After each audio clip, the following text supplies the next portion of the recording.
Bonjour et en premier lieu, bonne année 2026 qui démarre et je vous retrouve avec une nouvelle vidéo qui sera une vidéo questions-réponses. Vous avez été assez nombreux et nombreuses à me poser des questions, notamment sur Instagram.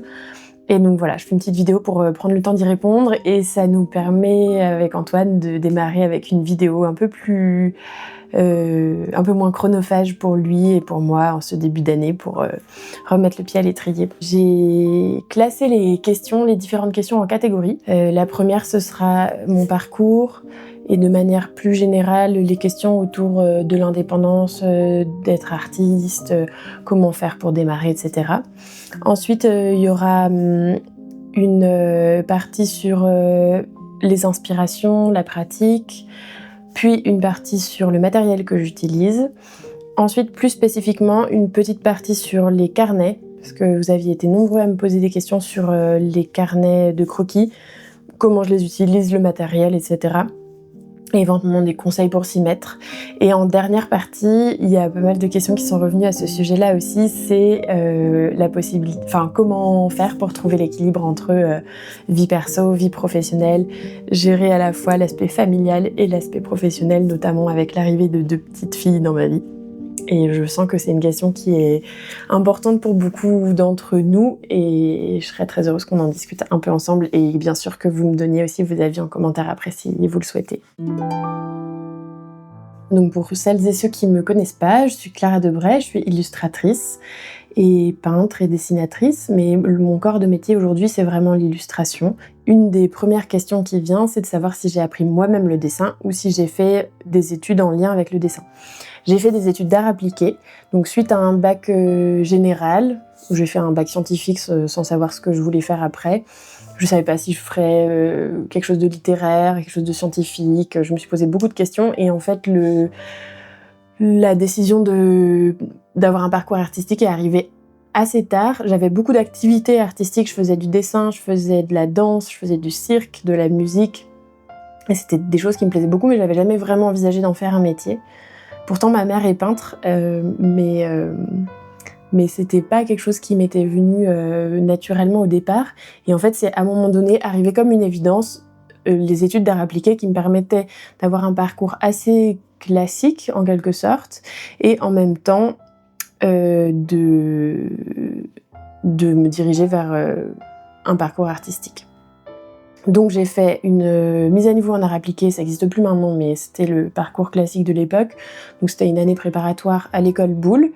Suite à ça, je suis rentrée en BTS de design textile à l'école du Perret, à Paris toujours. Et ensuite, c'est à la fin de ces études-là, où j'avais commencé à faire pas mal de dessins, de peinture, etc., que j'ai vraiment senti que je voulais que le dessin et la peinture soient mon outil de travail au quotidien. Et c'est là que j'ai décidé de tenter de rentrer à l'école des arts décoratifs de Paris pour poursuivre dans la voie du dessin. Et j'ai eu la chance d'intégrer cette école en équivalence, donc en rentrant directement en deuxième année. Et donc suite à ça, j'ai fait 4 ans à l'école des arts décoratifs dans la section images imprimées, qui est une section qui touche un peu à la fois aux beaux-arts, mais aussi aux techniques d'impression comme la gravure, la sérigraphie, et à l'édition, donc au métier du livre. Et c'est là que j'ai vraiment découvert le métier de l'illustration et que j'ai eu envie de m'y plonger par la suite. Et c'est aussi là que j'ai pu vraiment essayer plein de choses, expérimenter, c'était vraiment une belle expérience. Et il y a une autre question qui rejoint la première qui est: quelle école as-tu fait? Y as-tu appris à gérer une carrière d'artiste? Pas vraiment. C'est-à-dire que quand j'étais en BTS de design textile, j'avais une professeure de gestion qui nous apprenait un petit peu les tenants et les aboutissants du statut d'auto-entrepreneur notamment. Mais c'était vraiment assez superficiel au final. Mais quand même, ça m'a un peu aidée, je dirais. Et après, à l'école des arts décoratifs, c'est arrivé un peu sur le tard et je trouve que ça manquait de concret. Et pour le coup, je trouve que de manière générale, j'ai l'impression, en discutant avec tous les gens qui ont suivi des parcours un peu similaires, c'est quelque chose qui manque. Et en même temps, c'est quelque chose qui n'est pas facile à enseigner non plus, je pense. Mais en fait, de manière générale, je pense que l'administratif, c'est quelque chose qu'on n'apprend pas à l'école. Et du coup, la gestion de la carrière, non plus. Il y a un truc un peu... Et puis j'ai l'impression que peut-être aussi, dans les écoles d'art, il y a parfois un côté un peu tabou. Ce que je trouve complètement paradoxal sur le fait que en fait, le but, c'est quand même de gagner sa vie avec notre art. Et donc, comme si c'était un peu, si ça salissait notre travail de gagner de l'argent avec, alors que c'est quand même une réalité économique, on a besoin de vivre de notre métier. Et du coup, on nous l'apprend pas parce que c'est quelque chose d'un peu comme si c'était malsain de gagner sa vie avec son art, alors que pouvoir en vivre, au contraire, c'est une chance inouïe, je pense. Mais donc non, je pense que c'est pas quelque chose qui a été suffisamment enseigné à l'école. Et je pense que, j'ai eu la sensation lorsque je sortais d'école, dans les dernières années, que c'était quelque chose qu'ils étaient en train d'intégrer davantage, justement. Ils ont dû tenir compte du fait que ça manquait, et du coup, c'était en train d'être intégré davantage. Peut-être aujourd'hui, c'est mieux, je sais pas. Après, une des questions qui revient le plus, c'est comment est-ce que j'ai réussi à oser me lancer, comment j'ai géré ma communication au début, comment j'ai réussi à me démarquer, la manière dont je me suis fait connaître, comment j'ai développé ma confiance en tant qu'indépendante, ma légitimité. Et donc après, la question de la légitimité, de la confiance, de comment se lancer et tout, le soutien de nos proches, je pense que c'est hyper important. Et après, ce qui est important, je pense, quand on est artiste, c'est d'essayer de se faire confiance, même si c'est pas facile toujours, et de pas trop chercher à... j'ai l'impression que si on cherche trop à prendre des décisions... à décider comment ça va se passer, ça peut être un peu dangereux, et qu'il faut aussi faire confiance aux choses de la manière dont elles se déroulent. Et donc, comment j'ai géré ma communication ? En fait, de manière assez naturelle, c'est-à-dire que j'ai ouvert un compte Instagram et un site, et j'ai publié les choses que je faisais. Et assez vite, j'ai ouvert un statut de freelance parce que je voulais pouvoir travailler en parallèle de mes études, et notamment en BTS de design textile, j'avais commencé à travailler en tant que freelance pour de la broderie. Donc c'est ça qui a fait que j'ai ouvert mon statut au départ pour pouvoir facturer. Et suite à ça, ça m'a permis, avec ce même statut, de signer mes premiers contrats en tant qu'illustratrice. Et ça, je l'ai fait en parallèle de mes études. Mes tout premiers contrats sont arrivés en parallèle de mes études.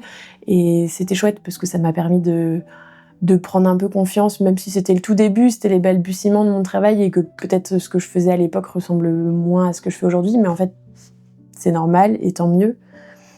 Mais donc voilà, moi je pense que j'ai pas ressenti une grande difficulté dans le fait de me lancer. J'ai jamais envisagé de travailler autrement qu'en tant qu'indépendante.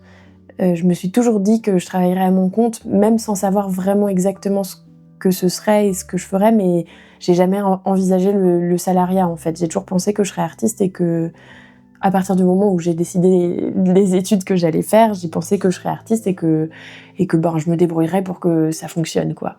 Après, j'ai la chance d'avoir eu une famille qui m'a soutenue dans ses choix, et ça m'a évidemment aidée à me sentir confiante et à pouvoir avancer. La manière dont je me suis fait connaître, ça fait toujours bizarre ces questions parce que j'ai pas l'impression d'être très connue, mais effectivement aujourd'hui mon travail me permet de vivre, et il y a quand même un certain nombre de personnes qui connaissent mon travail de dessin et d'illustration.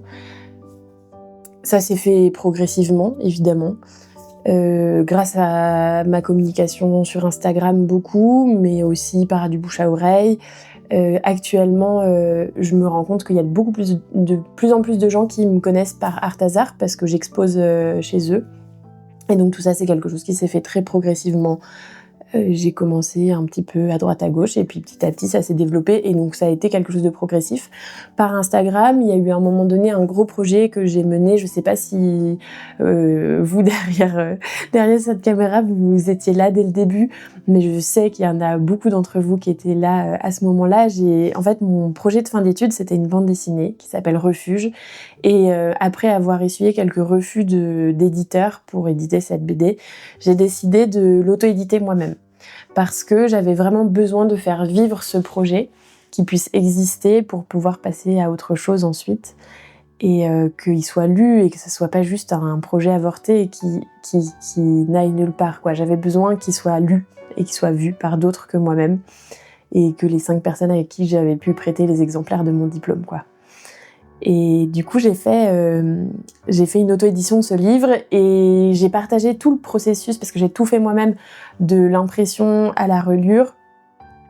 dans la production du livre et jusqu'à l'expédition chez les gens. Enfin, j'ai tout vendu en direct et j'ai partagé tout ce procédé sur Instagram. Et c'est une période où j'ai l'impression que beaucoup d'entre vous m'ont découvert et m'ont soutenue dans ce projet-là, m'ont accompagnée. Et du coup, j'ai l'impression que ce projet a fédéré une première communauté un peu autour de mon travail et m'a un peu donné des ailes, quoi. Ça m'a vraiment donné confiance, ça m'a aidé à avancer. J'ai réussi à vendre les 300 exemplaires de ce projet sans aucun problème.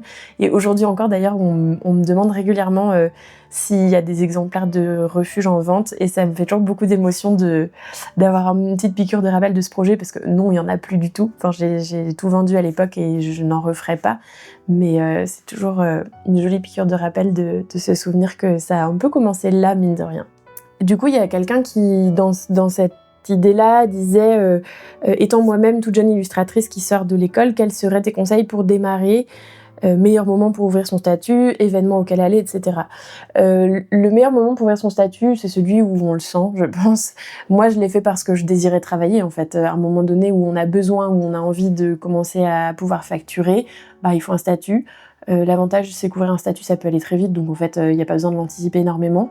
Mais du coup, le faire en parallèle de ses études, ça peut être une bonne idée parce que c'est des statuts sur lesquels on ne paye rien tant qu'on gagne pas d'argent avec. Et donc, ça peut être une bonne idée de l'ouvrir assez tôt, quoi. Donc moi, je vous conseillerais de l'ouvrir en parallèle de vos fins d'études, quoi, quand vous savez un peu ce que vous avez envie, comment vous avez envie de travailler, etc. Et de commencer à avoir de s'ouvrir à des opportunités professionnelles. Et après, l'autre question qui est les événements auxquels aller. Moi, je pense qu'il faut pas se dire qu'il y a des choses auxquelles il faut absolument aller, qu'il faut pas rater certains trucs, etc. En fait, on est tous. C'est pas parce qu'on se destine à un métier qui est l'illustration ou au fait d'être dessinatrice ou peintre que il faut aller à certains événements, à certaines expos, à certaines mondanités. Je pense qu'il faut se faire confiance sur nos envies et nos désirs autour de ce métier-là. Et essayer de pas trop avoir la flemme, c'est-à-dire s'il y a une expo qu'on a envie de faire et qu'on a envie d'aller voir, par exemple, y aller et pas se dire tant pis, j'ai pas envie. Si on a envie, il faut y aller, mais il faut faire confiance, je pense, à notre désir, à nos envies, et je pense pas qu'il y ait un modèle précis auquel coller pour réussir à commencer. Je pense que le meilleur moyen de réussir quelque chose, c'est de se faire confiance et surtout d'être authentique avec nos propres désirs et nos propres envies. Et je pense que c'est vraiment le meilleur moyen d'avancer en accord avec soi-même et avec envie toujours. Donc voilà. Et donc une question plus concrète, ça fait combien de temps que tu travailles en tant qu'illustratrice ? Du coup, j'ai commencé un tout petit peu en parallèle de mes études, mais officiellement, du coup, j'ai passé mon diplôme en septembre 2020 et j'ai commencé à être autonome financièrement grâce à l'illustration à partir de janvier 2021. Donc ça fait 5 ans. Tout pile, que je vis de l'illustration et que je travaille comme illustratrice. Est-ce que j'ai un agent ? Et sinon, je vous imagine chez Laszlo Galerie. Oui, j'ai un agent, c'est pas Laszlo Galerie. J'ai une super agente qui s'appelle Marion, qui a fondé l'agence Pekelo.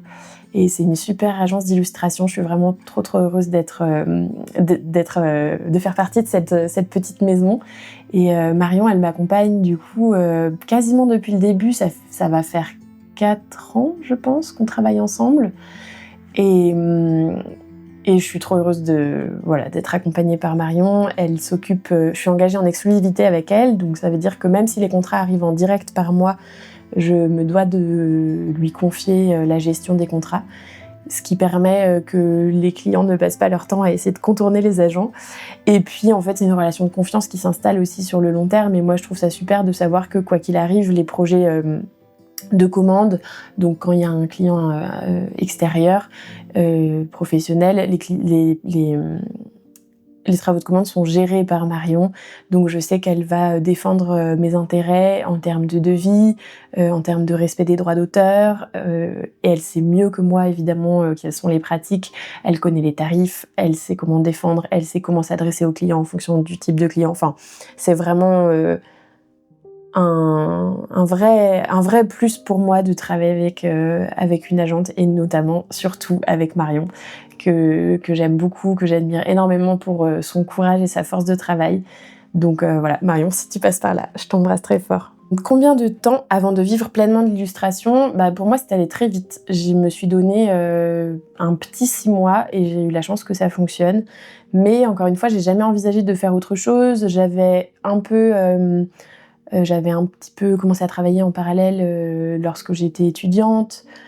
Et donc, je sais pas de qui exactement vient la question, mais c'est très différent, par exemple, si on a déjà un métier salarié et qu'on veut se lancer dans l'illustration, parce qu'il faut réussir à prendre le temps, à démarrer les choses. Donc, c'est une question à laquelle il n'y a pas de réponse absolue. Ça dépend complètement de qui on est, de comment on fonctionne, d'où on vient, quel est notre parcours, quel est notre désir aussi, qu'est-ce que ça veut dire vivre de l'illustration aussi, quelles sont les exigences financières que tu as aussi, enfin ça c'est vraiment dépendant de chacun. Est-ce que tu gagnes décemment ta vie avec ton travail ? Oui, je considère que je gagne décemment ma vie avec mon travail. Je dirais pas que c'est facile tous les jours, c'est sûr, et cette année ça a été difficile financièrement. Mais c'est lié au fait que j'ai 2 enfants maintenant et je travaille en équipe avec mon compagnon, c'est-à-dire qu'on a toujours financièrement été très fluide entre nous, c'est-à-dire quand il y en a un qui a plus d'argent, c'est lui qui paye plus et inversement.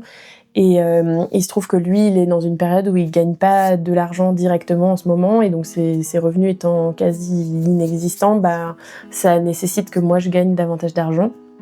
Donc ça a été une année plus difficile financièrement pour nous, mais malgré ça on s'en sort et je m'estime très très heureuse de pouvoir subvenir aux besoins de ma famille aujourd'hui avec 2 enfants et on a la chance de vivre confortablement, on est locataire d'une maison qui est très agréable, donc oui, je considère que je gagne décemment ma vie.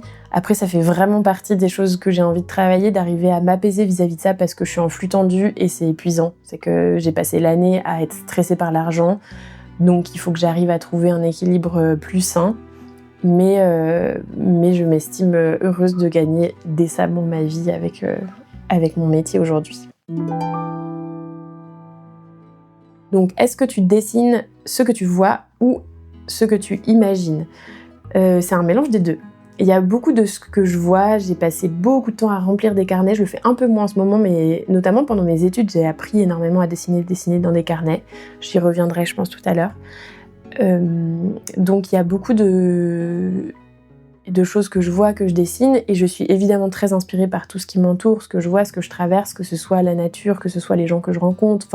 C'est vraiment mon environnement qui est ma première source d'inspiration, je pense. Mais il y a aussi une part d'imagination, c'est-à-dire que tous les paysages que je dessine, par exemple, ne sont pas réels. Il y a plein de paysages qui sont inspirés de lieux, mais qui respectent pas avec exactitude la géographie ou un point de vue en particulier. Je m'autorise beaucoup de liberté, et pareil dans mes personnages, j'ai fait beaucoup d'autoportraits, mais c'est pas forcément dans un but de réalisme. Donc c'est un peu un mélange de ce que je vois et de ce que j'imagine. Tu fais des dessins spontanés ou tu photographies, esquisses des paysages et les finis plus tard ? Ça dépend. La plupart du temps, En fait, ça dépend vraiment. En fait, j'ai des carnets dans lesquels, je vais vous les montrer un peu plus après, mes carnets, mais dans lesquels je fais des esquisses qui peuvent parfois me servir à refaire un dessin plus poussé derrière. Ça arrive régulièrement, que lorsque j'ai envie de faire un dessin poussé, je me dis « Ah oui, tiens, j'avais fait tel croquis avec une lumière qui me parlait, une composition qui m'intéressait, et je reprends cette base-là pour faire un dessin plus poussé. » Mais ça arrive aussi que je fasse des esquisses qui sont juste des esquisses et qui vont le rester. Et ça arrive également que je me dise « Bon, voilà, j'ai envie de faire une série de paysages » et je travaille sur cette série de paysages en réfléchissant mes esquisses, mais dans le but d'avoir tout de suite derrière un dessin final. Donc ça dépend vraiment des situations. Dessines-tu ou peins-tu d'autres styles que tu ne partages pas ? Oui, je pense, notamment dans mes carnets justement, parce que mes carnets c'est un lieu où j'essaye vraiment de dessiner le plus librement possible sans me mettre trop de contraintes justement pour avoir un espace d'expérimentation. Donc oui, je pense qu'il y a effectivement des choses que je partage pas toujours. Non pas que j'en ai honte ou que j'aime pas ou que... Mais effectivement, des fois, il y a des dessins que j'aime pas du tout. Et il y en a que j'aime bien aussi, mais je partage pas tout parce que on peut pas tout partager dans la vie. Mais ça me dérange pas de les partager à l'occasion. Voilà. Comment as-tu trouvé ton style graphique ? Alors, c'est une question à laquelle j'ai un petit peu répondu dans le deuxième vlog, je crois. En fait, le titre du vlog, c'est « Faut-il chercher son style ?» Donc c'est facile à retrouver si jamais vous voulez regarder. J'ai un peu répondu à cette question lors d'un échange que j'ai eu autour de L'ours qui danse, le dernier livre que j'ai illustré. Et rapidement, du coup j'y reviens rapidement, je pense que ça se fait tout seul et qu'il faut qu'un des écueils justement quand on a envie de devenir illustratrice ou artiste, c'est de se dire il faut que je trouve mon style. Moi je crois pas à ça, je pense qu'il faut se faire confiance, qu'il faut être fidèle à soi-même et que le style c'est quelque chose qui est profondément ancré en qui nous sommes. Et donc, moi, j'aime pas du tout ce mot de style. Je trouve que ça devrait même pas être un qualificatif pour notre travail. Mais donc, en fait, j'ai l'impression que quand on me demande comment as-tu trouvé ton style graphique, on me demande comment as-tu trouvé qui tu es, quoi. Enfin, j'ai l'impression que mon style graphique, il est ce qu'il est parce que je suis qui je suis. Et c'est vrai pour tout le monde. Je pense que chacun est unique et donc si on est fidèle à nos émotions, à nos envies, à notre geste, il y aura forcément quelque chose d'unique qui va en ressortir. Et tant qu'on fait les choses avec passion, ça peut que être juste et en adéquation avec nous-mêmes et c'est là que c'est intéressant. Je sais pas si je me fais comprendre, mais je crois que c'est vraiment l'essence de ce à quoi je crois en termes autour de cette question du style. Comment libérer son geste et sa pratique, c'est quelque chose qui est pas facile parce que moi j'ai plusieurs fois moi-même expérimenté la sensation de m'enfermer dans quelque chose. C'est-à-dire que j'utilise une technique qui fonctionne bien, je fais beaucoup de dessins avec cette technique-là, et du coup je m'enfonce dans une forme de confort. Au bout d'un moment, ça devient hyper confortable, hyper facile d'utiliser cette technique, mais je commence à m'ennuyer. Ça m'est arrivé plusieurs fois de me dire en fait là ça me va pas. Les images que je produis, elles me déplaisent parce que elles sont trop bien faites. Il y a un truc, tout devient tellement maîtrisé que je trouve ça trop léché, ça manque de vie, quoi. Et donc, comment libérer son geste et sa pratique, je trouve que c'est une question qui est capitale et qui est pas facile. Et je pense que le carnet de croquis, si on aime ça, c'est un bon lieu d'entraînement et d'expérimentation parce que ça peut être un moyen de pas se mettre trop de pression et de pas être en attente d'un résultat. Et sinon, je pense qu'il faut essayer de se lâcher un peu la grappe et d'essayer des choses sans avoir peur, sans se dire que justement c'est pas notre style, que ça nous appartient pas, que c'est une autre technique. Je pense qu'il faut être le plus libre possible, mais je le dis aussi pour moi-même, hein, j'ai beaucoup de mal Enfin, il y a plein de moments où j'arrive pas à avoir cette liberté et j'aimerais l'avoir davantage, mais de changer d'échelle, de changer d'outil, de dessiner dans des positions inconfortables, de dessiner dehors quand il fait froid, en plein soleil alors que nos outils fondent, de pas se laisser enfermer. Je pense que c'est ça le meilleur moyen, de pas se laisser enfermer et d'essayer, de pas avoir peur de rater et de se faire confiance toujours. Par rapport à l'inspiration, est-ce que ton entourage, enfants et conjoints, etc., donc j'imagine aussi la famille, les amis, te soutiennent dans tes instants d'inspiration? Je sais pas exactement ce que ça veut dire cette question, mais en tout cas ils font partie de mon inspiration parce que tous les gens que je côtoie m'inspirent évidemment par leurs histoires, par leur visage, par leur corps, il y a évidemment plein de choses qui m'inspirent. Et après, est-ce qu'ils me soutiennent ? J'ai la chance de me sentir vraiment soutenue par mes proches. Après, est-ce que mes filles, par exemple, me soutiennent dans mon inspiration ? Je sais pas si on peut dire qu'elles me soutiennent moralement. Par exemple, lorsqu'elles m'empêchent de dessiner parce qu'elles veulent quelque chose, c'est pas du soutien direct. Mais de manière générale, je me sens très très soutenue par mon entourage, oui. Sais-tu tricoter ? Et as-tu fait ton super pull paysage toi-même ? Oui, j'ai un pull que j'ai tricoté effectivement moi-même, avec un de mes paysages et en fait j'ai fait des études de design textile et j'avais même appris à tricoter plus jeune avec ma grand-mère qui était couturière et qui tricotait beaucoup. Donc j'ai appris à tricoter quand j'étais jeune et en fait j'ai approfondi les techniques du tricot lorsque j'étais à Duperré parce que j'ai fait un BTS de design textile et je me suis particulièrement intéressée à la maille, donc j'en ai fait pas mal à cette époque-là. Et j'ai continué un peu pour moi et ces pulls je les ai faits il y a 3 ans maintenant. Et depuis 3 ans, je me dis que je veux en produire une série pour pouvoir vous les proposer. J'ai eu des demandes plusieurs fois. Et ça fait 3 ans que je repousse, que j'arrive pas à le faire parce qu'en fait c'est chronophage, que c'est un nouveau projet à mettre en place, que je manque de temps. Donc là, pour le moment, c'est un projet que j'oublie et peut-être qu'un jour, dans plusieurs mois, dans plusieurs années, je ne sais pas. Ça reviendra et je pourrais mettre ça en place, mais c'est pas d'actualité. Tes artistes favoris en ce moment? Quand j'ai vu cette question, je me suis dit, pas facile de répondre à cette question parce que j'ai jamais très bien su répondre à cette question de mes inspirations, des références. Je sais quand on était en études, c'est un truc qu'on me demandait toujours nos références, et là j'ai l'impression qu'on me demande mes références, ça me stresse toujours un peu. Mais en fait, en ce moment, j'ai l'impression que là, depuis la naissance de mes filles, j'ai été dans une période où j'étais pas mal tournée vers l'intérieur. J'étais beaucoup avec mes filles, avec mon compagnon, beaucoup chez nous, beaucoup tournée vers le besoin d'être dans un confort, dans un petit cocon et tout. Donc j'ai moins été curieuse de ce qui se fait autour. Mais bon, j'ai quand même vu plein de belles choses passer. Et il y a des univers qui m'ont touchée un peu récemment parmi mes concerts contemporaines. Et il y a le travail d'une artiste qui est peintre et illustratrice qui s'appelle Alexia Winterhalter, que j'aime beaucoup, avec qui j'ai échangé un petit peu aussi, et je trouve que c'est aussi une très chouette personnalité. Et d'ailleurs, il y a beaucoup de gens qui nous ont dit que nos travaux se ressemblaient, donc c'est rigolo. Je pense qu'il y a des affinités qui s'inventent pas. Elle habite en montagne, de l'autre côté de la frontière italienne, ce que j'envie beaucoup parce que j'adore l'Italie. Donc voilà, si vous connaissez pas son travail, n'hésitez pas à aller le découvrir, et vous me direz si vous trouvez que notre travail se ressemble. Et moi, je trouve ça chouette de trouver des gens avec qui il y a aussi une ressemblance. Parfois, on nous dit que c'est dangereux.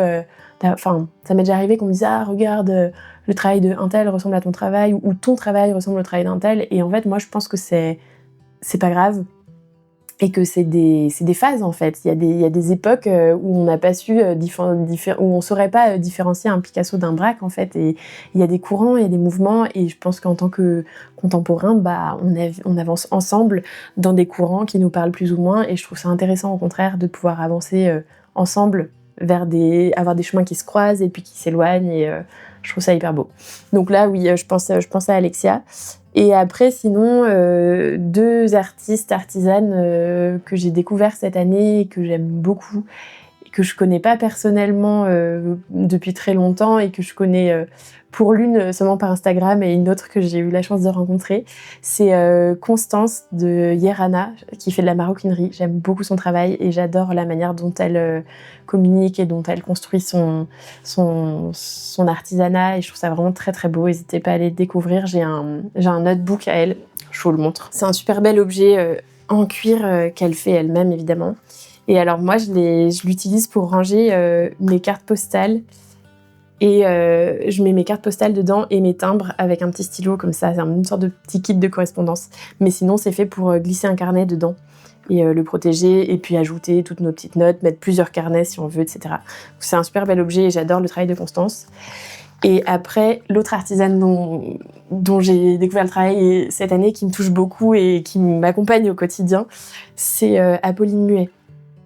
Elle fait de la céramique, et voilà, elle est là. Elle est là avec nous. J'adore son travail, je trouve que c'est ultra sensible, ça me touche, ça me parle, et donc trop heureuse d'avoir découvert son travail, de l'avoir découvert elle, et d'avoir une de ses tasses à la maison. Y a-t-il une artiste qui t'a donné envie de dessiner, ou qui t'a inspiré en étant plus jeune? Je pense que le fait d'avoir eu ma mère qui était artiste peintre, qui est toujours artiste peintre, c'est évidemment quelque chose qui m'a aidée à avancer dans cette voie-là et qui m'a donné envie. C'est elle qui m'a appris la couleur, je pense. C'est elle qui m'a appris à regarder la couleur. Et je lui en suis hyper reconnaissante parce que ça fait partie des choses qui m'aident à travailler aujourd'hui. Et voilà. Est-ce que la vie d'illustratrice, c'est courir entre plein de lancements de projets différents? Je pense que ça dépend de comment on fait notre vie d'illustratrice. Mais moi, oui, parce que j'ai plein de branches différentes de mon travail. Je travaille pour des projets de commandes divers et variés, parfois pour de la presse, parfois pour de l'édition, mes projets perso qui me tiennent à cœur et que j'ai envie de développer. Donc il y a effectivement plein de choses différentes qui se superposent tout le temps. Et ça fait partie des choses que j'ai envie de réussir à simplifier un peu, parce que en ajoutant à ça la vie de maman, je trouve que ça fait beaucoup. Et donc je pense que c'est une réalité du métier, mais qu'on peut aussi choisir. Et choisir, c'est renoncer, donc c'est pas facile. Mais faire des choix pour être plus aligné et courir un peu moins partout, en tout cas, moi, c'est quelque chose que j'aimerais réussir à faire. Et as-tu des projets, des envies pour 2026 ? Vas-tu refaire le challenge dessin de juin ? Je sais pas s'il y en a beaucoup d'entre vous qui avaient suivi cette période-là. Je crois que c'est 2 années de suite que j'ai fait ça, où au mois de juin, qui me semble être une bonne période pour moi à ce moment-là, où on a plein d'énergie. Enfin voilà, et je proposais de faire un peu comme un Inktober, un dessin par jour au mois de juin avec une thématique ou non. Et de m'accompagner là-dedans. Et du coup, je l'ai fait 2 fois, je crois. Et je me suis beaucoup amusée à faire ça. Ça m'avait fait du bien. J'avais fait ça en parallèle de gros projets, en fait, que j'avais à rendre, mais dans lesquels j'étais un peu enfermée et j'avais besoin de faire aussi des choses pour moi. Et du coup, je faisais un petit dessin par jour. Je sais pas si je le referai cette année. C'est pas impossible. Ça va dépendre de comment est mon année à ce moment-là. Et après, des envies, des projets pour 2026. J'y reviendrai en fin de vidéo. Je ferai une petite conclusion de début d'année, je pense. Donc, quel médium utilises-tu pour tes illustrations ? Principalement des crayons de couleur et des pastels à l'huile et des pastels à la cire de chez Caran d'Ache. Donc, les néocolores, que je peux vous montrer si vous ne connaissez pas, ce sont ces petites craies-là.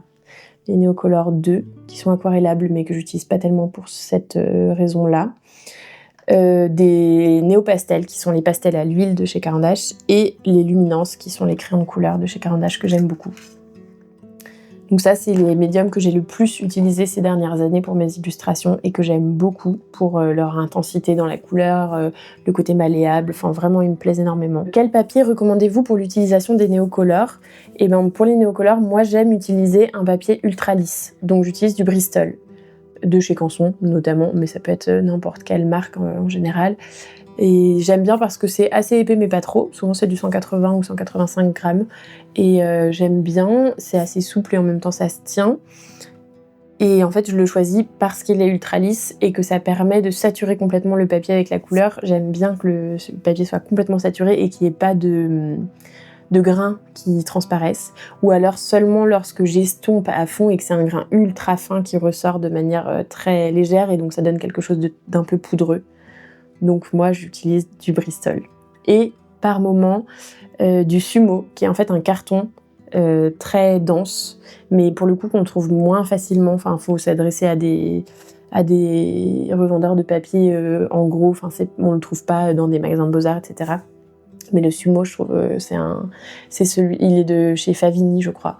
Et c'est un super beau carton que j'aime beaucoup. Quel scanner utilises-tu pour numériser tes dessins ? J'utilise le Epson 10 000 XL. C'est celui que qu'on avait à l'école des arts décoratifs et qui est vraiment super, qui permet de scanner en A3. Et j'ai eu la grande chance de le trouver d'occasion sur le Bon Coin à la fin de mes études, parce que neuf, malheureusement, il vaut très très cher. Et là, j'ai eu la chance de le trouver pour beaucoup moins. Et donc, j'ai pu me le procurer à ce moment-là. C'est un scanner, celui que j'ai trouvé, qui est très vieux. Je l'ai trouvé d'occasion. C'est une ancienne version, mais en fait, c'est un outil qui a quasiment pas évolué et qui est... Enfin, l'ancienne version est tout à fait aussi bonne que les nouvelles. Donc, je suis très contente de ça. Utilises-tu également du pastel sec ? Et sinon, pourquoi lui préfères-tu le pastel à l'huile ou à la cire ? Et que penses-tu des crayons en bois avec une mine en pastel ? Est-ce que tu en utilises ? Mais c'est vrai qu'il y a beaucoup de gens qui se disent que je dois travailler avec des pastels secs parce que j'estompe parfois tellement mes pastels à l'huile que ça donne un effet un peu poudreux, un peu vaporeux. Mais en fait, c'est bien du pastel à l'huile et j'aime beaucoup travailler comme ça. Je pense que ce que j'aime dans le pastel à l'huile et du pastel à la cire, particulièrement la manière dont je les travaille, c'est le fait que ça ne bouge plus une fois que c'est posé sur le papier, sauf si je frotte. Mais il n'y a pas ce côté poudreux qui fait que dès qu'on touche, hop, ça peut abîmer ou salir. Donc ça me plaît assez dans ces outils-là. Après, j'ai expérimenté récemment en travaillant avec Conté à Paris, de travailler justement avec ces crayons pastels.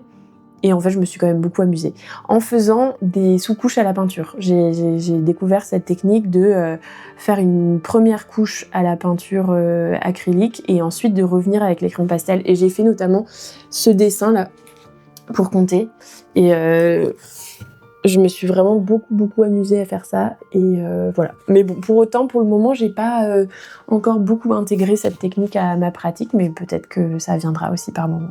Et ensuite, il y a des questions matérielles, mais plus spécifiques au vlog. On m'a posé plusieurs fois la question de quel matériel utilise Antoine pour me filmer.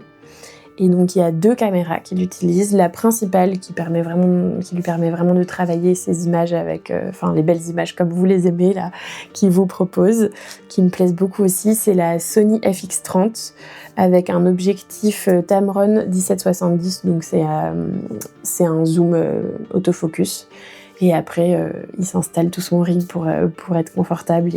Mais ouais, c'est l'outil principal.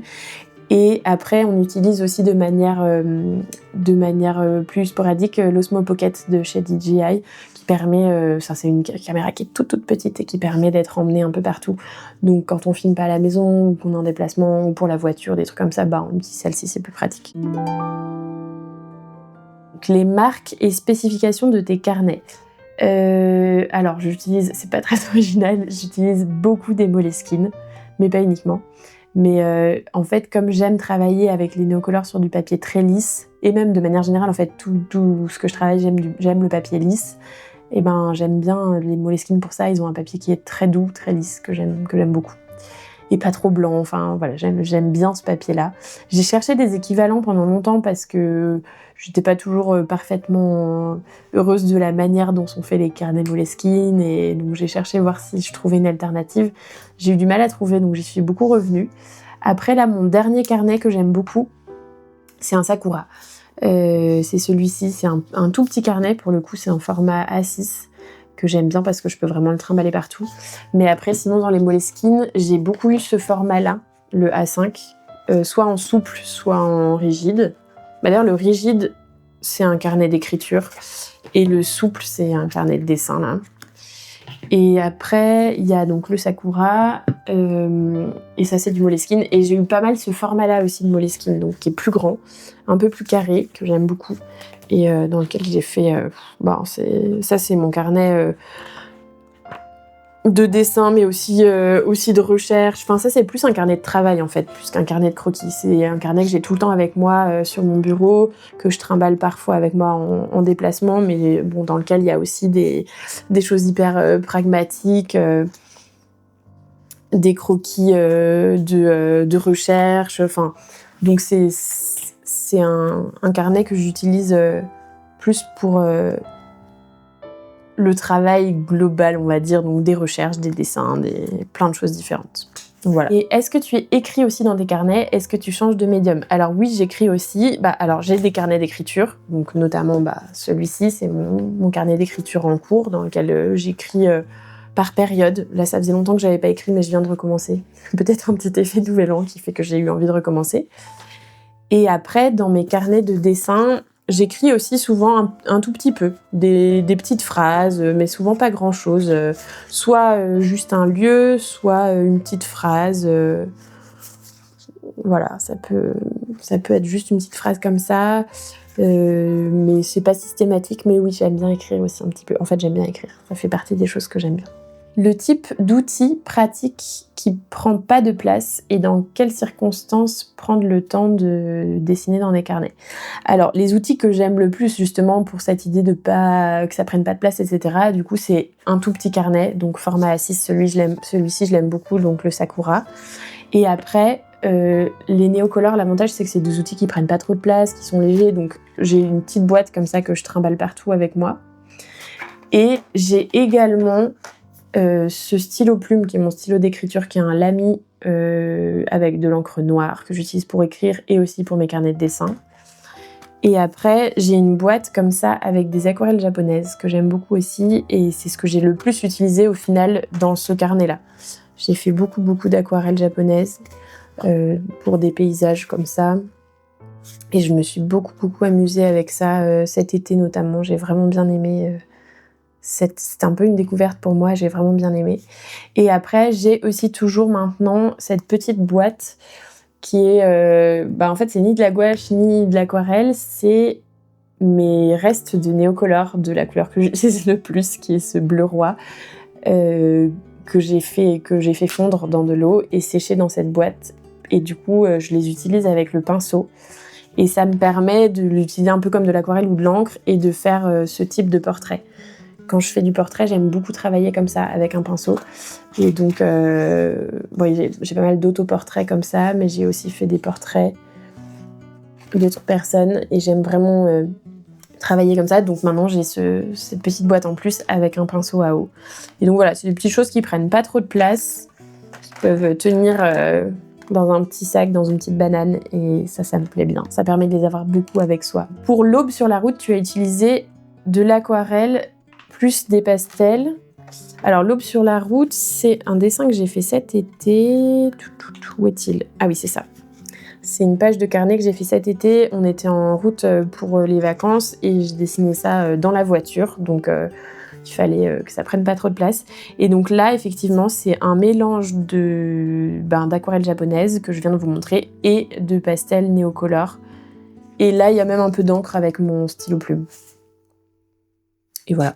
Tu utilises combien de carnets par an ? Ça dépend complètement. Celui-ci, ça fait des années que je l'ai. Celui qui me sert à travailler, à me prendre des notes, etc. Il date de, ça va me faire bizarre, je pense, 2023, octobre 2023. Donc celui-là, il commence à dater. Et celui-ci, ça fait moins d'1 an que je l'ai. Je l'ai commencé à la naissance de Suzanne, donc il y a 11 mois. Et je viens de le terminer à la fin de l'année, là. Donc il m'a fait un peu moins d'1 an, celui-là. Donc voilà, c'est plutôt dans les périodes où je dessine pas énormément. Quand je dessine plus, ça peut être plus. Et en même temps, il y a des périodes où j'ai tenu un demi-carnet. Enfin, ça dépend vraiment. Tu trimbales carnet et crayon sur toi au quotidien ? Oui et non, parce qu'au quotidien, au final, je suis beaucoup chez moi. Mais dès que je suis un peu en vadrouille, oui. J'emporte, dès que je pars de chez moi, en fait, j'emporte toujours de quoi dessiner, un carnet et des crayons. Toujours. J'ai toujours de quoi dessiner avec moi. Est-ce que tu voudrais bien nous montrer quelques pages de tes carnets ? Ben oui, avec plaisir. Et je peux vous montrer un peu la diversité parce que ça dépend. Enfin, il y a vraiment des carnets très différents. Donc celui-ci, c'est le plus récent. Donc c'est celui où il y a une alternance de portraits, autoportraits et de paysages, à l'aquarelle principalement et un peu au pastel. Et je me suis beaucoup amusée avec celui-là. Donc voilà un petit peu. Mais peut-être un jour, je pourrais vous faire une lecture de carnet un peu plus précise où je vous raconte un peu les moments qui correspondent et je pourrais essayer de vous faire ça si ça vous intéresse. N'hésitez pas à me dire dans les commentaires. Et après, j'ai des carnets... Alors non, ça c'est mon carnet d'écriture. Mais j'ai des carnets dans lesquels il y a des choses beaucoup plus diverses aussi. Bon, il y a des recherches comme je vous ai montré, mais il peut y avoir des croquis au trait, vraiment comme ça. Des recherches, des gens qui passent, des essais au crayon de couleur, des recherches pour des séries de dessins.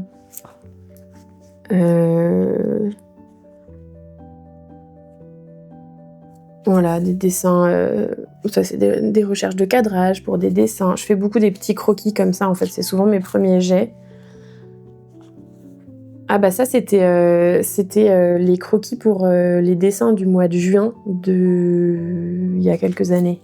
Il y a 2 ans. Il y a 2 ans, 3 ans, 2 ans. 2 ans, 2 ans et demi. Quand j'étais enceinte de Adèle, ma fille aînée.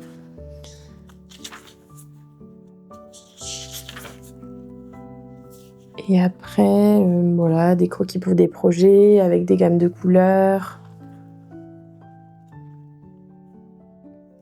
Des croquis de dormeurs, Antoine et Miaou.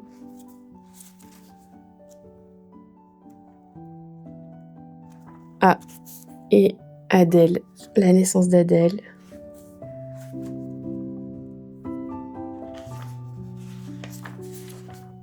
Oh, le petit bébé, minuscule. Des autoportraits aussi. L'autoportrait, c'est un peu une constante. Souvent, quand je vais pas bien, quand je suis hyper angoissée ou quand je suis hyper stressée, je fais un autoportrait. Ça me détend un peu et ça me met, je sais pas, ça doit être une manière de me mettre face à moi-même et ça me détend un peu. Pour se lancer, faut-il un objectif, un croquis, une inspiration par jour ? Je pense que ça peut aider d'avoir... moi, je sais que le premier truc qui m'a vraiment aidé à me lancer dans le carnet, c'est quand j'étais en études à Duperré. On avait une prof qui nous avait vraiment incité, obligé même, ça faisait partie de nos devoirs, quoi, de faire un dessin par jour. Ou 2, je sais plus. Mais en tout cas, au moins 1. Et du coup, ça nous avait obligés à prendre un rythme pendant une période. Alors aujourd'hui, je fais plus du tout un dessin par jour. Mais je pense que faire ça à ce moment-là, quand j'étais étudiante, m'a appris à faire du dessin régulièrement sans me poser trop de questions. Et je pense qu'avoir un objectif du genre un dessin par jour, c'est une bonne chose parce que tous les jours, c'est l'avantage de faire quelque chose tous les jours, c'est que c'est tous les jours. Il n'y a pas la question de ah, est-ce que je dois le faire aujourd'hui ou pas. Non, c'est systématique, c'est tous les jours. Et un dessin par jour, ça peut être un dessin aussi ultra rapide. Enfin, il peut y avoir des moments où on se dit ok, je prends le temps, je fais un dessin un peu plus poussé, mais on peut aussi se dire bah aujourd'hui je fais un dessin en 30 secondes. Et c'est une contrainte qui est intéressante. Et on peut se dire qu'on s'en fiche du résultat. Et du coup, ouais, je pense qu'un dessin par jour, c'est un bon objectif pour s'y mettre. Parce qu'on peut vite sentir une progression aussi, une aisance qui vient, et ça fait du bien psychologiquement de sentir qu'il y a une progression, une aisance, parce que ça se développe très vite. Et quand on arrête, ça se rouille très vite aussi, mais ça revient quand on s'y remet, donc c'est satisfaisant. Je ne dessine pas beaucoup. Des conseils pour me lancer dans tenir un carnet. Je pense que c'est ça. Trouver un petit carnet qu'on peut emporter partout, du matériel léger qu'on aime bien, avec lequel on est vraiment à l'aise. Il faut trouver le matériel qui nous correspond. Je sais que quand j'avais dessiné sur le tournage d'Antoine pour son film, quand j'ai commencé à refaire des carnets de croquis, j'en avais pas fait depuis longtemps parce que je travaillais beaucoup sur d'autres projets, je me sentais nulle, je trouvais mes dessins affreux. Et en fait, en changeant d'outil et en reprenant un outil qui me plaisait plus pour les carnets, j'ai retrouvé une aisance et j'ai retrouvé du plaisir. Donc je pense que trouver l'outil qu'on aime, avoir un petit carnet qu'on peut emporter partout avec du matériel facile et se donner un objectif simple comme un dessin par jour, ça peut être des bons moyens de commencer. Et surtout, ne pas avoir d'attente sur le résultat. C'est le plus dur de ne pas avoir d'attente envers soi-même sur le résultat et avoir imposé un jugement sur le dessin en se demandant si on le trouve beau ou pas. Mais je pense que si on fait ça, on se fait peur et ça devient un truc angoissant, alors que si on arrive à se libérer du résultat, ça devient juste une pratique qui est fluide et qui nous fait du bien. Et c'est ça qu'il faut viser, à mon avis. Il y a une autre question sur comment s'y tenir, par où commencer, etc. Je pense que ce serait ça mon conseil. Un petit carnet, du matériel léger et qui nous fait plaisir, et pas de pression. Dessiner juste pour le plaisir de dessiner et pas en attente d'un résultat. Je pense que c'est le meilleur truc pour réussir à s'y tenir et pas être frustré et angoissé par le projet. Quel est le meilleur moment pour sortir le carnet? Est-ce faisable dans la frénésie du quotidien? Oui, c'est faisable. Mais je vais pas vous mentir, moi je dessine pas trop dans mon quotidien, dans mon carnet. Mon carnet, je m'en sers surtout quand je suis en vacances, quoi. Après, ça m'arrive, mais c'est quand même moins courant. C'est très souvent dès que je suis en vacances ou en week-end ou en déplacement que j'ai mon carnet et que je dessine. C'est quand même plus courant que pendant mes grosses périodes de boulot. À quel point une page est-elle terminée? Je crois que c'est une question que je me pose pas pour le coup pour mes carnets. Je fais un dessin et voilà. Je me dis pas... Oh, mais j'y passe pas beaucoup de temps aussi, c'est des dessins rapides. Donc je pense que c'est lié aussi au fait que c'est du dessin rapide et que j'ai pas d'attente. Donc je pense que c'est complètement arbitraire comme question et j'ai pas de réponse très exacte, même pour moi. Et après, il y a deux questions un peu plus philosophiques vis-à-vis du carnet que j'ai bien aimées. Il y en a une qui est: le carnet t'aide-t-il à rendre ton quotidien plus romanesque ou romanticiser ton quotidien? Et je sais pas si ça romanticise mon quotidien, mais ce qui est sûr, c'est que c'est un carnet de souvenirs en fait. D'autant plus que j'ai une très mauvaise mémoire factuelle. Je me souviens pas des événements, enfin je me souviens pas des faits et je ne peux pas raconter les faits. Enfin, c'est vraiment assez particulier, j'ai une mémoire très sensorielle en fait. Et le fait de dessiner, ça fait que je me souviens des moments dans lesquels j'ai dessiné. Donc, mon carnet de souvenirs, mon carnet de souvenirs, c'est un peu un lapsus révélateur. Mon carnet de dessin, c'est vraiment mon carnet de souvenirs. C'est-à-dire que j'ouvre cette page et je sais exactement à quel moment j'ai dessiné et je me souviens de la lumière, je me souviens du son, je me souviens de comment était la lumière qui filtrait au travers des arbres, quel était le son de la rivière, parce que c'était au bord de la rivière, Adèle qui jouait avec Stéphane, de quelle manière il jouait. Ça me rappelle plein de choses. Donc, pour moi, le carnet, c'est vraiment une manière de... peut-être pas de romanticiser, mais de me souvenir d'une certaine manière de plein de moments que j'ai aimés. Et j'aime beaucoup ça pour ça. Et plus qu'un médium vers la créativité, ton carnet peut-il avoir une fin en soi? Je pense que oui. Et je pense que pour moi, il y a ces deux usages. J'ai effectivement des carnets dans lesquels c'est plus des sortes de prises de notes qui me servent ensuite à y revenir quand je crée, etc. Mais celui-là, par exemple, c'est vraiment plus une fin en soi. C'est des croquis qui sont destinés à être des croquis et à être dans ce carnet, à pas forcément en sortir. Et c'est ça qui me plaît aussi parce que du coup, c'est un objet plus spontané et plus intime et ça me plaît comme ça. Comment jongles-tu entre ton métier et ta vie de maman? C'est une grande question. Je jongle beaucoup. C'est pas facile tous les jours et c'est un truc que je suis vraiment en train d'apprendre parce que mes filles, elles sont jeunes encore. Elles vont avoir 1 an et 2 ans et demi bientôt là. Donc elles sont encore petites et je suis encore en train de chercher cet équilibre. Et Je trouve ça très chouette et en même temps très difficile. Et une des grosses difficultés que j'ai eues, notamment cette année, que j'ai vraiment ressenti cette année, c'est que j'ai encore le réflexe de planifier mon travail comme avant. C'est-à-dire que j'organise mon travail comme si j'avais la même capacité de travail, le même temps de travail qu'avant. Et en fait, c'est faux. Avec les horaires que les filles ont à la crèche, j'ai des journées qui sont très cadrées. Je peux travailler grosso modo de 9h à 17h et pas plus, quoi. Donc ça me fait des journées qui sont réduites. Qui correspondent à un 35 heures en fait, mais en tant qu'indépendante, je pense qu'avant je travaillais beaucoup plus, ou en tout cas de manière plus décousue. Et donc ça m'oblige à avoir un cadre, c'est pas facile tout le temps. Et après, un des trucs qui est vraiment intéressant, je pense, avec le fait d'avoir des enfants, c'est que au moins, moi, j'ai la sensation qu'elle m'oblige à sortir de mon travail. Parce que j'ai l'impression qu'avec Antoine, mon compagnon, on est un peu tous les deux comme ça, en tant qu'artiste et indépendant, on est constamment dans le travail. On est constamment en train de penser à nos projets professionnels, parce qu'en fait, c'est des projets personnels aussi, c'est guidé aussi par nos émotions, c'est guidé aussi par nos désirs, et donc c'est tout le temps là. Mais le fait d'avoir des enfants, ça nous oblige par moments à lâcher. Et je pense que c'est plutôt bon, au final, même si c'est hyper dur. Parce que lâcher quand t'as pas décidé de lâcher, c'est très très très difficile. Mais c'est un exercice intéressant et je pense que c'est même plutôt sain au final pour notre créativité et notre art. Est-ce que ta créativité est différente depuis l'arrivée de tes filles dans ta vie ? Je sais pas. Cette question du temps, évidemment, est un gros changement et donc ça joue forcément sur la créativité. Mais est-ce que vraiment je me sens différente dans ma manière de créer depuis l'arrivée de mes filles ? Je suis pas sûre.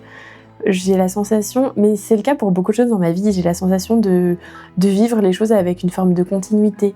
Et je sais que ça peut paraître un peu gros de dire ça comme ça, mais par exemple, je pourrais pas dire que la naissance de mes filles, c'était les plus beaux jours de ma vie. C'était des jours splendides, c'était magnifique, mais j'ai pas vécu ça comme une rupture, un truc qui brise une ligne de vie, enfin je sais pas comment dire. Pour moi, il y a une continuité et du coup, l'arrivée des filles dans ma vie, c'est quelque chose de magnifique, mais qui est différent tous les jours, qui continue d'être nouveau tous les jours, et donc j'ai l'impression que j'évolue en tant que personne en même temps que j'évolue en tant que mère, et donc oui, ça a apporté de la nouveauté, mais je suis pas sûre que ça m'a fait changer complètement. Enfin, j'ai pas l'impression d'avoir perdu non plus la personne que j'étais avant. Voilà, je sais pas. Il y a quelque chose que j'ai lu quand j'étais enceinte d'Adèle, donc de mon aînée, et que j'avais trouvé hyper dur, ça m'avait fait pleurer, même je me souviens. C'était un livre sur la maternité qui disait « Il faut accepter que la personne que vous étiez va mourir ». Et j'avais trouvé ça terrible. Et en fait, je trouvais ça terrorisant de me dire que j'allais mourir, quoi. Mais parce que j'avais pas envie de mourir. Je me disais, je deviens pas mère pour faire disparaître la personne que j'étais avant. Et avec le recul, je suis pas du tout d'accord avec cette phrase que j'avais lue, parce que je vois les choses comme une continuité, justement, comme je le disais, et que pour moi, tout ça, c'est quelque chose de progressif. Et le chemin de vie qu'on a, il a des hauts, des bas, mais il y a, à mon sens, jamais de rupture radicale. Il y a une continuité. Et je trouve ça beau. Une question, ton mari travaille avec toi ? Alors, ce n'est pas mon mari, c'est mon fiancé. On n'est pas mariés. Et on travaille ensemble, oui et non. En fait, il est indépendant aussi, il est réalisateur de cinéma, il a réalisé son premier long métrage, le tournage a eu lieu il y a 3 ans maintenant, le film est fini, donc son premier métier c'est le cinéma, c'est pour ça que c'est lui qui filme les vlogs évidemment, et on travaille ensemble à ce sujet-là. Il travaille avec moi, je travaille avec lui en fait, et donc j'ai travaillé avec lui sur son film, là il travaille avec moi en ce moment sur ces projets-là, on échange beaucoup, on est tous les deux à la maison pour travailler, donc oui, on travaille en équipe sur énormément de choses. Après, on a chacun notre corps de métier et chacun nos désirs et nos projets qui nous sont personnels et qui nous sont propres. Mais on travaille beaucoup ensemble. Moi, je l'aide sur ses projets, il m'aide sur les miens. Donc oui, on peut dire qu'il travaille avec moi comme je travaille avec lui. Et il y a une question au sujet de la vie perso, quoi, qui est qu'est-ce qui te manque le plus de la vie en ville ? C'est une question à laquelle je ne saurais pas très bien répondre parce que en fait, la vie me manque pas. Mais s'il y avait peut-être un truc, moi j'aimais bien, par exemple quand on était à Annecy, on avait un atelier partagé avec d'autres artistes et cet atelier était en ville. Et j'aimais bien, par exemple quand j'avais un petit coup de mou, que j'arrivais plus à bosser, ou on quittait l'atelier à pied, aller marcher, me balader, rentrer dans une boutique, ressortir, en profiter pour aller dans une librairie, m'acheter un truc à boire. Enfin voilà, ça me plaisait assez. Mais en fait, ça ne me manque pas. C'est quelque chose que j'aimais bien mais qui me manque pas. Et en fait, j'ai autant de plaisir à sortir marcher dans la montagne, voire plus, je crois. Je suis quand même pas complètement faite pour la ville au quotidien. Après, il y a 2 questions qui concernent un peu plus les filles, enfin les enfants et mes filles.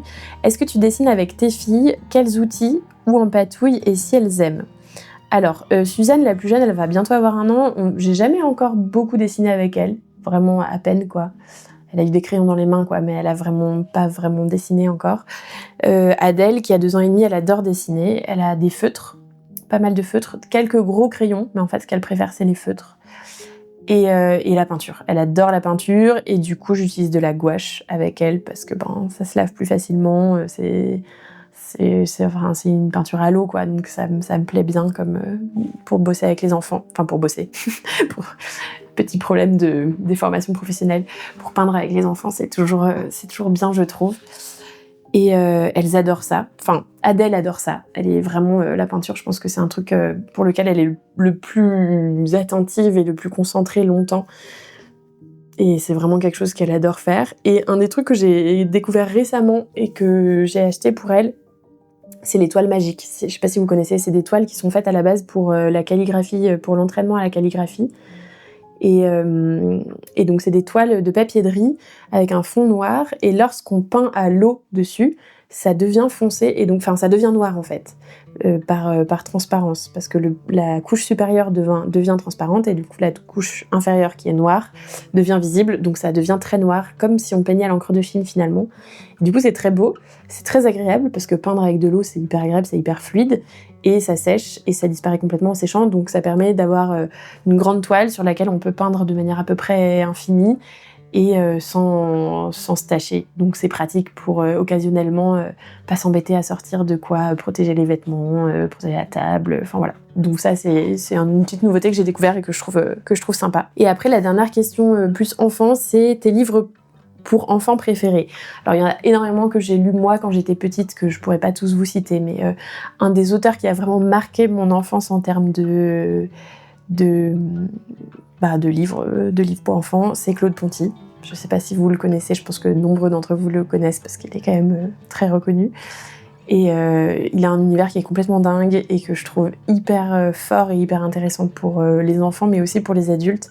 Et j'ai adoré lire ses livres et je les ai redécouverts aussi en tant qu'adulte. Et je les lis pas encore beaucoup à mes filles parce qu'il y en a beaucoup que moi j'ai lues plus grandes et qui sont encore un peu...